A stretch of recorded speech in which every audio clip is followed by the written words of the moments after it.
yeah, we have quite a bit of kind of content to go over today. So feel free then to grab a pen and paper to take down notes, or if you wanted to take some photos of our slides, feel free to do so. And then we will definitely leave some time at the very end of the information session, and then for you and then to ask your specific questions. And of course, if we're not able to address your questions at all during this, session, feel free and then to get in touch with us. Afterwards, we'll be more than happy to assist you. So before we go into the entire detail about our, program, etc., I want to acknowledge that UBC's Vancouver Point Grey campus is situated on the traditional, ancestral, unceded territory of the Musqueam people. We would also like to acknowledge that you are joining us today from many places and acknowledge the traditional owners and caretakers of those lands as well. And of course, a little bit introduction. My name is Sophie Ji. I perhaps already met some of you already during the coffee chats, etc., or previous events. I'm the manager of recruitment admissions here at UBC Sauder, currently leading professional MBA and supporting full-time MBA programs. So really happy to be here, and it is our great pleasure and then to have my colleague Donna, who is the program manager for professional MBA program, here with us today, and she'll be more than happy to answer all the specific questions related to PMBA during the Q&A session as well. So yeah, let's get started. So first of all, I wanted to show you a very kind of quick agenda of today, very straightforward. We're gonna introduce a little bit more on the UBC Sauder School of Business and also give you a little bit overview about the professional MBA program, especially the program journey and the course schedule. And then we're gonna talk a little bit more about application requirements, processes, scholarships, this and that. So we're gonna cover a lot of topics today. And rest assured, most of the information can be found online. So if you're not able to kind of, take down some notes, feel free and then to kind of go back to our website and then to refer to more information from there. And last but not the least, we're gonna do some Q&A session at the end. All right, so before I jump into kind of, specific information about the school and the program, I just want to draw your attention into the rest of the programs that we are offering at UBC Sauder. So today we're going to focus on professional MBA, which is a part-time 16 months of program that is ideal for working professionals. But at the same time, we also offer programs such as full-time MBA, Master of Business Analytics, Master of Management, a dual degree, a couple dual degrees actually, and then a JD plus MBA program and RMBA program, which is delivered only in Shanghai, China. So if you're interested in the rest of the programs, even though our today's focus is not on them, but feel free to let me know. I'll be more than happy to connect you with a corresponding manager and then to further discuss those programs with you. All right. So let's take a look at why a UBC Sauder MBA, professional MBA. I think the best way and then to kind of answer this question is to draw your attention to some of the most kind of, recognizable rankings that we currently received. And UBC Sauder's vision is to build a more just, sustainable, and prosperous world through innovation and responsible leadership. And our PMBA program is specifically tailored for our professionals seeking an MBA without sacrificing career momentum. So you don't have to take a career break. And our curriculum not only focuses on the core business principles, but also integrates responsible leadership and sustainability throughout the entire program. By combining academic rigor with a forward-thinking approach, we empower our students to excel in their careers while promoting ethical and sustainable business practices. And all these excellence can be demonstrated by a few rankings here on the screen.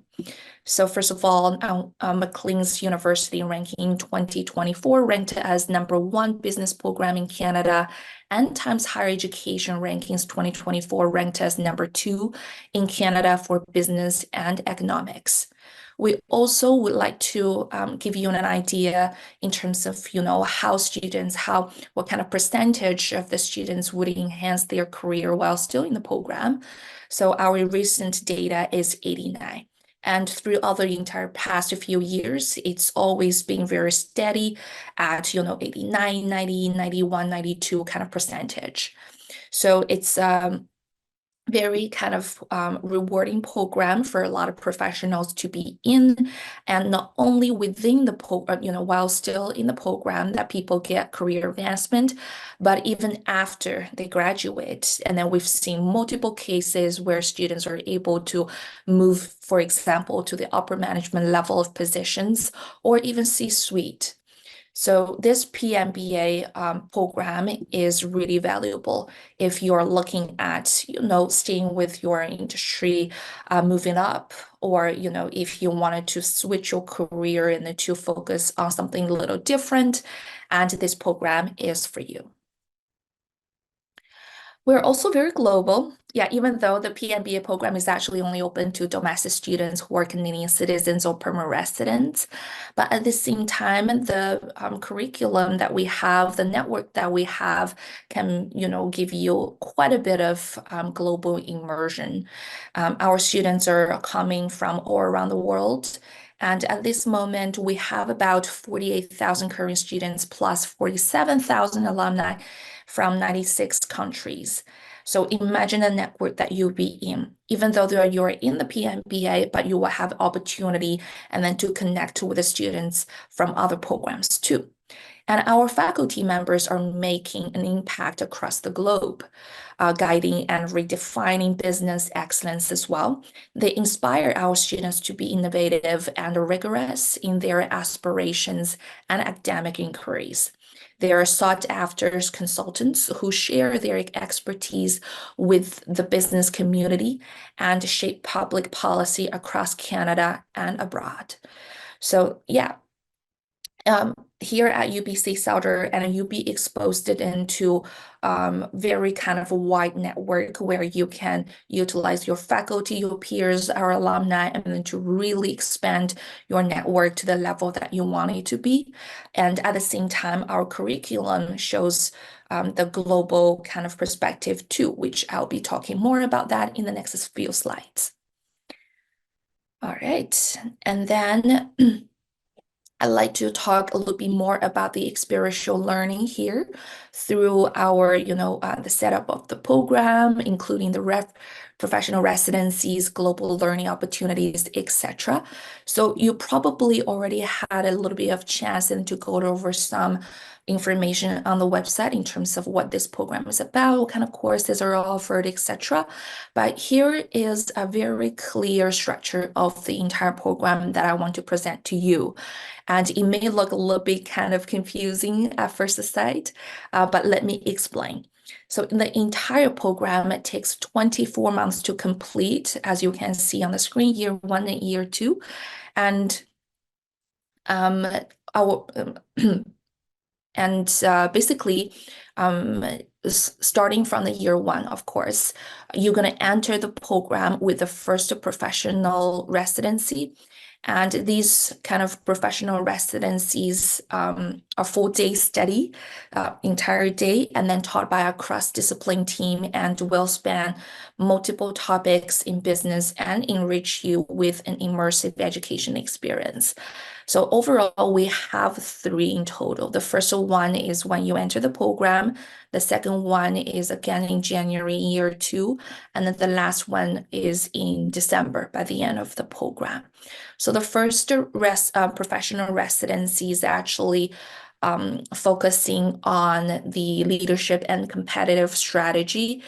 This will be also a great opportunity for you to connect with your cohort and foster relationships with faculty and start the career development programming. Then you will start taking some foundation courses as listed on the screen as well. So for example, accounting, operations, marketing, so to speak. And moving to the second year, and of course, you're going to take a little bit break in the summer and then continue your foundation courses and then move to the second year.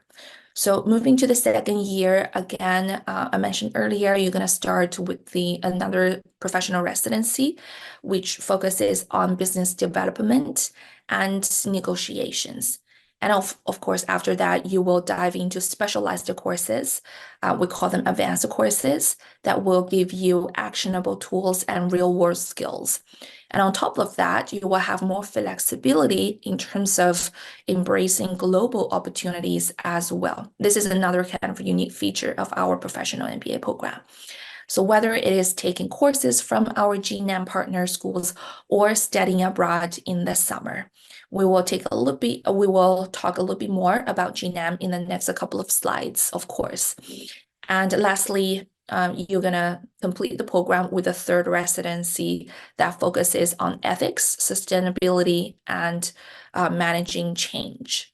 And yeah, there is a little bit break in the summer again, and then you continue, etc. So overall, the program itself is kind of really straightforward. It gives you a lot of opportunities and flexibility compared to many programs out there. And we're really proud of the global opportunities that we can provide for our students.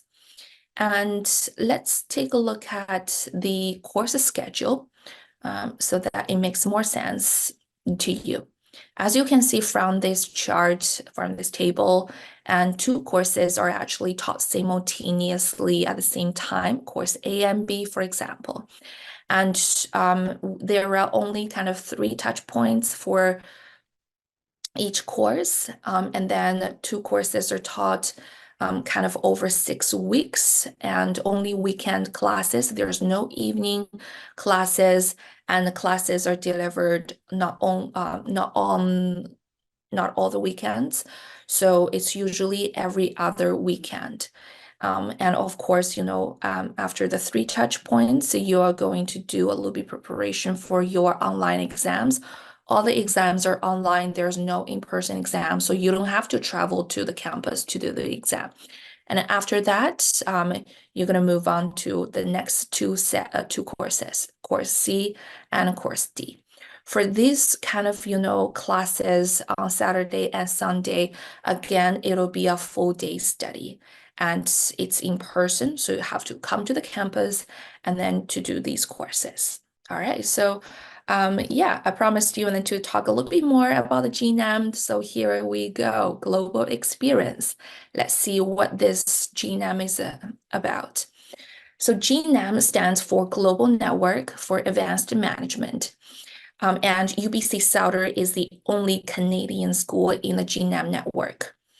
It is a prestigious collaboration of 32 graduate schools around the world. While students are not guaranteed a spot in the GNAM, those who participate will travel to international universities, tour local businesses, and meet local business experts. Plus, the students can take online courses offered by schools in the network as well. And then in the next slide, I will talk a little bit more. And here on the screen, I just wanted to kind of showcase some of the partner schools that we have, including Yale, Berkeley, Oxford, etc., etc. So this GNAM is actually spearheaded by Yale School of Management.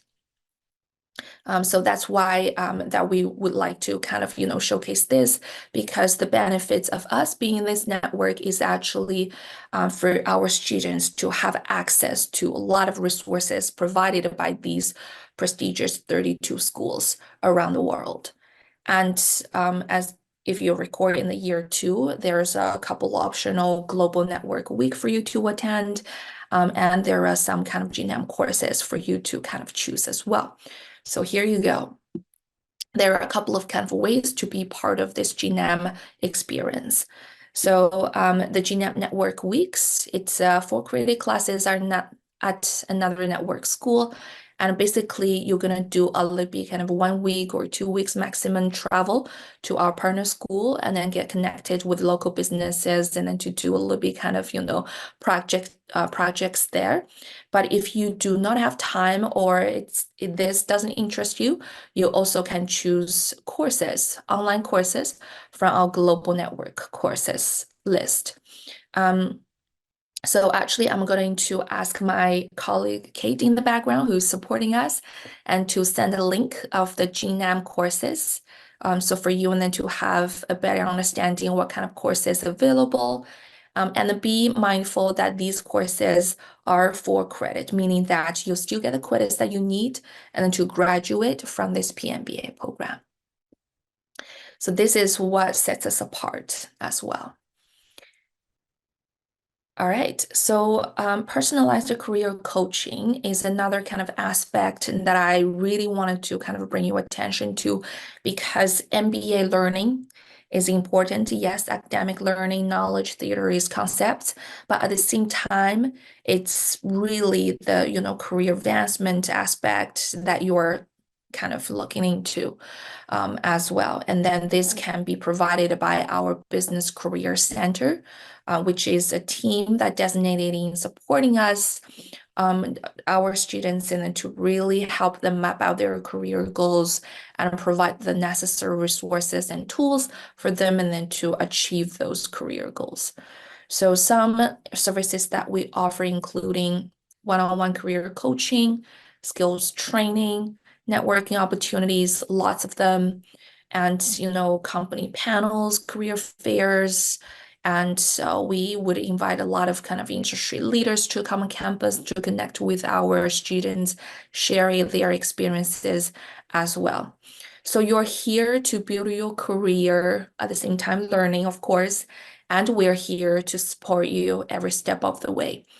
The Business Career Center, in short, we always call them BCC.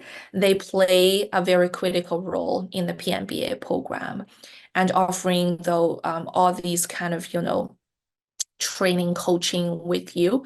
And then you will have access to lots of kind of career programming, and as well as, mentorship programs. If you need to kind of connect with our alumni with a similar background, they are able to kind of, connect you accordingly as well for you and then to really get insights of an industry of a particular company.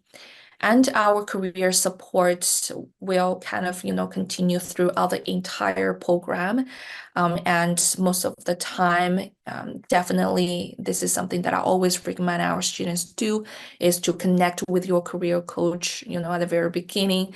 If you're very keen on getting some sort of promotion or very keen on getting some sort of specific position, whether it is in your industry, in your company, whether it is in the same industry but at different companies, prepare in advance and connect with this career coach and then to really utilize their services, their free workshops, and then to do the preparation for you then to make that happen.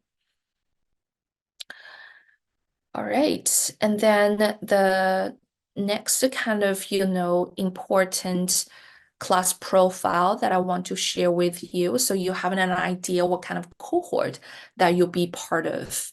So for PMBA, we typically have about 60 students as a cohort. And then we take students every January. So there's only one intake every year. And at this moment, and we do have fewer women in the cohort, but we're trying then to increase that balance as we can. And then in terms of the age range, we have a very big age range, but typically I would say our students are either 34, 35 years old in this program. And then we have about 8 to 9 years of work experience on an average for people to be accepted into this cohort too. So this just gives you an idea in terms of how experienced the cohort is. And that doesn't mean we don't consider students who are younger. We still consider them if they put together a very strong application. And this program is also suitable for those who are already, for example, in the upper management position or already in the C-suite, but just wanted to kind of come back to the school and to catch the newest trends of the business, or further to kind of expand your network. And this program is also ideal for these type of professionals too. So that's why we have a very kind of huge age range within the program. And I don't have a slide to showcase the industry kind of representation in the program, but it is a very diverse cohort, I guarantee you. And we've seen students, coming from technology, science, business, and government sector, nonprofits all the time. And yeah, we welcome those, some people may worry about, oh, if I don't have any business background, can I still do this program? The answer is simply yes. And you will be supported in the cohort. And of course, before you even start the program, we will have a lot of tutorials provided for you, and then to make that transition happen. So rest assured, and you don't have to have a business background to be considered. And in fact, we welcome, people from all kinds of the industries so that they are able to share different perspectives. And, they are bringing different kind of work experiences so that a lot of the time, they're able to kind of look at things differently from different angles that would really support our group discussions, case studies, etc. So yeah, just wanted to kind of mention that. And all right, perfect. So we are basically very good on the track of timing wise. So admissions requirements, I wanted to kind of talk a little bit more about the admissions requirements. This is probably one of the most asked questions by the students. So let's discuss very kind of thoroughly here. For a PMBA program, we need you to have academic achievement, which can be translated into GPA of B plus average, or 76% out of 100%, or 3.3 out of 4. And if you're unsure whether your kind of GPA can be converted to one of these scales, you can let us know, and we're able to let you know. And at the same time, if you feel that the majority of the courses that you did in your undergrad are A's and B's, then most likely you're fine. And then, of course, we understand your undergrad may be from another country, and then you use different kind of scale, etc. And we'll be more than happy and then to kind of connect with you and then to advise on that academic kind of record there. We also require a GMAT or GRE. This is a way of us to gauge your quantitative skills, aka math skills, basically, because a lot of courses you will be learning, including accounting, finance, economics, etc. It would require to have, some very basic mathematics skills. And we do want our students and then to have those skills to be successful in those courses. That's why we require to see a score from either GMAT focus or GRE. And on the screen, we require a minimum GMAT of 515 and GRE 310. But if you want to have a competitive edge, aim for GMAT focus 605 or GRE 320. And on top of this, it will be ideal for us to see at least a 50 percentile in verbal and 50 percentile in crowns. Yeah, and of course, we do have the waiver, in place for you to apply as well. We understand as, very busy professional like you are, and it may take, it may be impossible to spend a lot of time to prepare for the test. And especially if you're able to demonstrate that you possess the quant skills from your, previous undergrad or from your work experience, etc. So you may apply for a GMAT GRE waiver if you're meeting one of the criteria that listed on the website. So Kate, may I ask your help and then to send the waiver eligibility link in the chat for people to refer to. So we have multiple kind of criteria for people to meet. If you're able to meet one of the criteria, you have a very high chance of getting the waiver, meaning that you don't have to take the test. And all you need to do is to write a statement of qualification. And for the detail, you absolutely can refer back to the website and then see how to write that. So basically, you just need to kind of let us know how you meet that, and then provide some kind of supporting examples to let us know why we should give the waiver to you. And then have that document. It can just be one pager. It doesn't have to be 2 pages, etc. And then have it submitted together with your application. And then once we receive the kind of completed application from you, we're going to start evaluating your waiver request. If it's not approved, we will let you know. So you will have ample time to prepare for the test. If it's approved, we're going to just push your application to the next evaluation stage. All right, and then postgrad work experience is another requirement, a minimum 2 years. But remember, in the last slide, and then we talked about the average work experience in this cohort, 8 to 9 years. And then the postgrad work experience can be only calculated, after you graduated from the undergrad. So if you're unsure or have some concerns around your work experience, case by case, we can also connect after this information session, and then we can advise more on that aspect. And then, yeah, after these 2 kind of, in fact, the 3 kind of requirements, the rest are just the supporting documents in general. So 2 professional references. We don't require any academic references, so there's no need to get in touch with your previous professors and then to get an academic reference. No need. We just need to see the references from your either current work or previous work. And ideally, one of the references has to come from your direct supervisor of the current company. But if you just moved to your current company, last month, etc., and they may not be the best person to provide the references, feel free to use your previous company's references. But yeah, minimum 2. And we also have essay questions for you to write as well. And in total, we have 3 written essays and then 1 video essay. So for the written essay, we have 1 short essay for you to write about 200 and then 250 words, and then 2 long essays about 500 words. Please keep in mind, in particular, do not use AI kind of, to help you write the essays. We are able to detect that. And then once it's detected, your application will be refused automatically.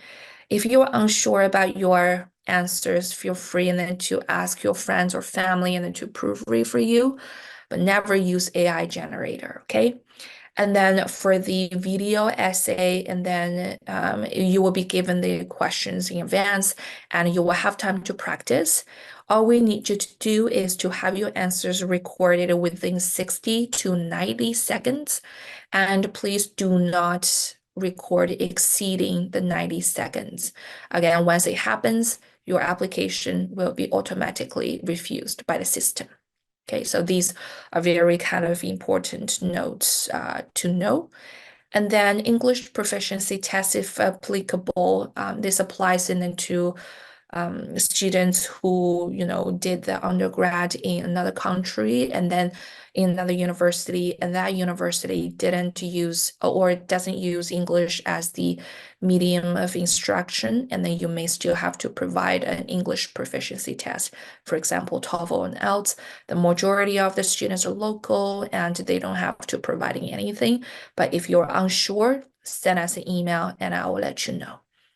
And after we receive all the supporting documents from you and completed application, including references, this and that, we're going to do a profile evaluation and then see if you're eligible for the program, if you can be a good fit for the program.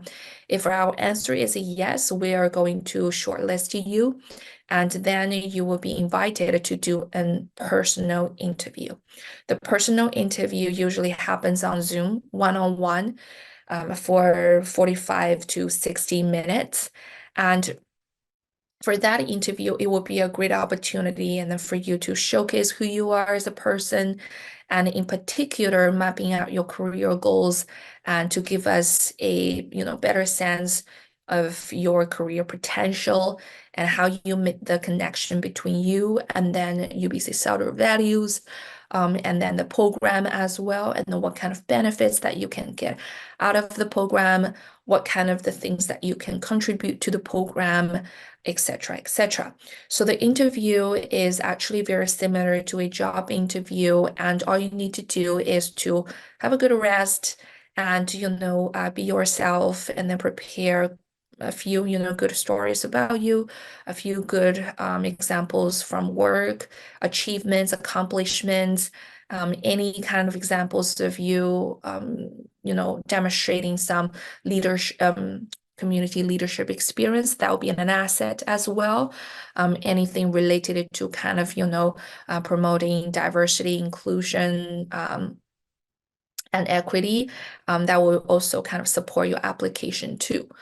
Yeah, and then during the kind of interview, it's really important and then for us to kind of look at through a very kind of comprehensive lens in terms of why we should accept you and why you are a good fit. So any story that you think is worthwhile to tell, please tell us in the interview. Yeah. So that's the interview. All right, deadlines. So this year we are having 3 deadlines. The first round is April 16th and coming up July 16th. The last application deadline is on October the 1st.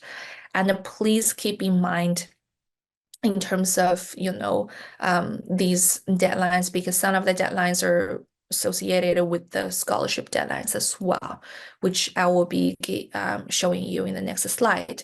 But Kate, are you able to kind of help me send the application deadlines link to the chat? Because there are a couple other deadlines for you then to pay attention to.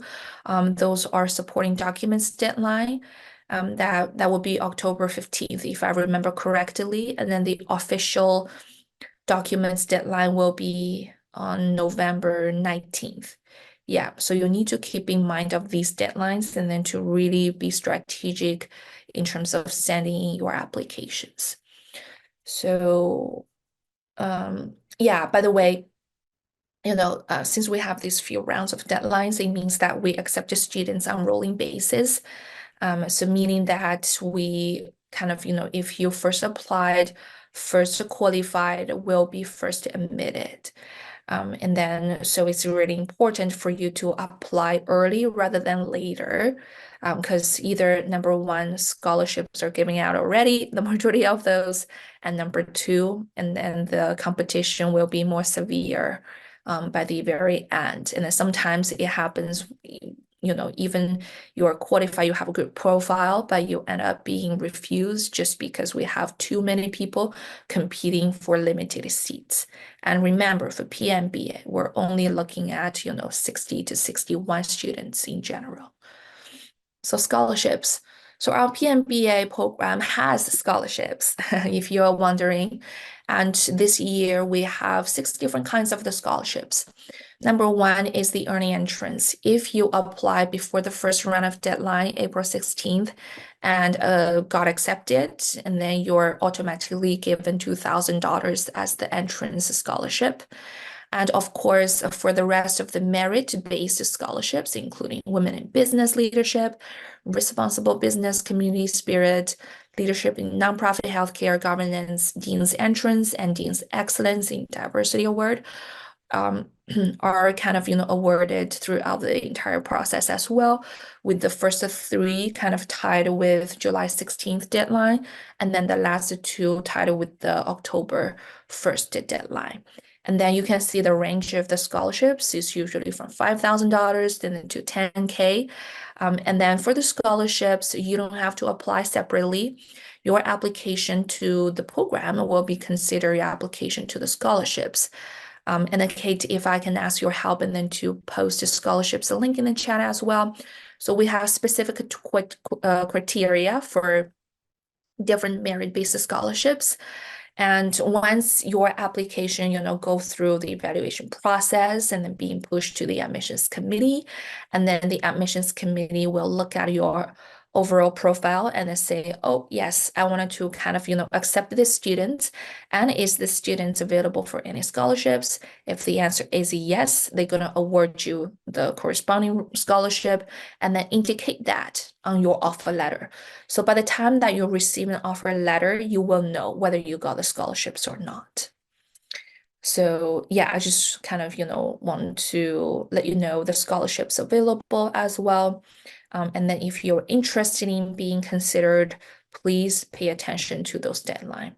And of course, it doesn't just mean that you submit the application form before the deadline. You need to submit all the required supporting documents before the deadline as well to be considered for scholarships. So for more kind of information and kind of, requirement for us to consider you, please refer to the link in the chat and then to kind of plan your application. Last but not the least, I want to draw your attention to a couple of upcoming events that we'll be offering. As the first one on April 2nd, again from 12 to 1 p.m. on Zoom. It will be our alumni panel. We invited back 3 amazing alumni from previous cohorts and then to come back and then share their experience with our students. If you are interested, please feel free to sign up. It will be a very rewarding event for you and then to kind of gain the first-hand experience from the previous students. And May 2nd, again from 12 and then to 1 p.m., we also will be offering a current student panel event as well. And it will be 3 or 4 current students sharing their current, experience with you, where they're at the program, and if they did anything fun, if the program is helping them, and then to do on their kind of, career advancement or helping them to apply the skills immediately to their work, etc. They will share all that experience with you. So if you are interested, please feel free and then to kind of refer to the link in the chat. Thank you, Kate. And then to register for these 2 events. And then if you have any further questions, please feel free and then to send us an email at pmba@sauder.ubc.ca as indicated on the screen. And of course, you'll be supported and feel free and then to kind of book with us for advising if you need after the session 2. But at the same time, I hope the entire information that we just shared with you is going to be very helpful